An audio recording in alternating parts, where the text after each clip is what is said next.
Oi, gente, tudo bem? Então, hoje eu vou falar um pouco sobre célula. As células são as unidades estruturais e funcionais dos organismos vivos e onde o metabolismo ocorre. A célula foi descoberta por Robert Hooke ao examinar um pedaço de cortiça com um microscópio simples e segue três ideias principais da teoria celular de Matthias Jakob Schleiden e Theodor Schwann. As ideias centrais da teoria celular são que toda célula nova surge da reprodução de células pré-existentes por meio de divisão celular, com exceção da primeira célula que surgiu, que a célula é a unidade básica de todo ser vivo, ou seja, todo ser vivo é feito de células, por isso é a unidade morfológica ou estrutural dos seres vivos, e que toda reação de metabolismo ocorre dentro das células, por isso a unidade funcional. A única possível exceção para a ideia de todos os seres vivos terem células é o vírus, que não tem célula porque é um parasita intracelular obrigatório, mas tem até debate entre cientistas se é ou não um ser vivo. Um ser vivo pode ser formado por uma ou mais células.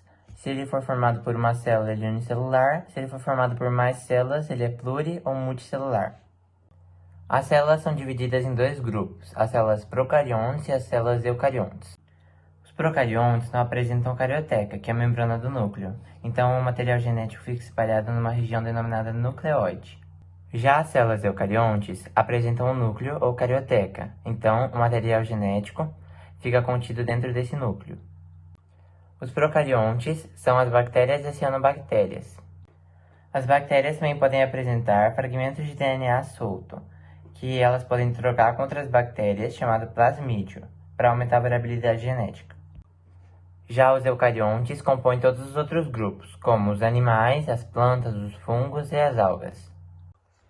As células procariontes são formadas por parede celular, membrana plasmática, citoplasma, nucleoide, que é a região onde fica o material genético das bactérias, e ribossomos principalmente. Também pode apresentar flagelos e cílios. Dentro das células eucariontes, nós temos as células animais, que são formadas por membrana plasmática, citoplasma, que é onde ficam todas as outras organelas, o retículo endoplasmático liso, que é o REL, retículo endoplasmático rugoso, que é o HAIR, o complexo Golgi em si, ou complexo de Golgi, os ribossomos, os lisossomos e as mitocôndrias. Também tem, claro, o núcleo, que é revestido pelo carioteca, onde fica o material genético. Agora a função das partes da célula. Nós temos a membrana plasmática, que é uma bicamada fosfolipídica semipermeável, ela controla o que entra e sai da célula, e ela também protege e reveste a célula.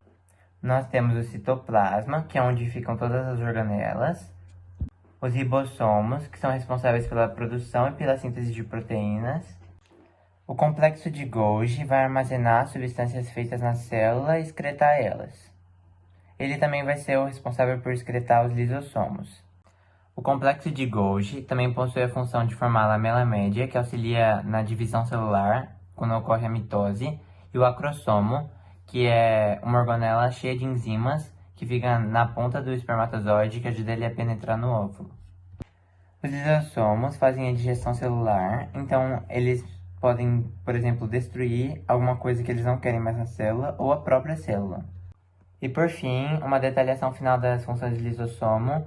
Quando ele engloba alguma coisa fora da célula, chama-se heterofagia. Quando ele engloba uma parte da célula, chama-se autofagia. E quando ele autodestrói a célula, chama autólise. As mitocôndrias são as responsáveis por fazer a respiração celular e gerar energia. Dentro dos eucariontes, tem também as células vegetais, que são basicamente as células animais com algumas particularidades. Elas vão apresentar a parede celular, que é para elas não estourarem em meios hipotônicos, cloroplastos, peroxissomos e vacúolos. Os vacúolos são espaços revestidos por membranas que podem armazenar substâncias. Eles têm a função de regular o pH e a entrada de água. Os peroxissomos têm como função oxidar a matéria-prima da respiração celular.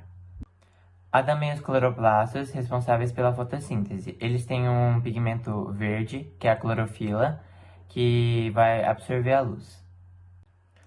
Agora, algumas informações adicionais que podem ser úteis. As mitocôndrias e os cloroplastos vieram de um processo chamado endossimbiose, então elas podem se autoduplicar. Obrigado por terem assistido o vídeo, espero que vocês tenham gostado. Se vocês tiverem alguma dúvida, comentem aí. Muito obrigado.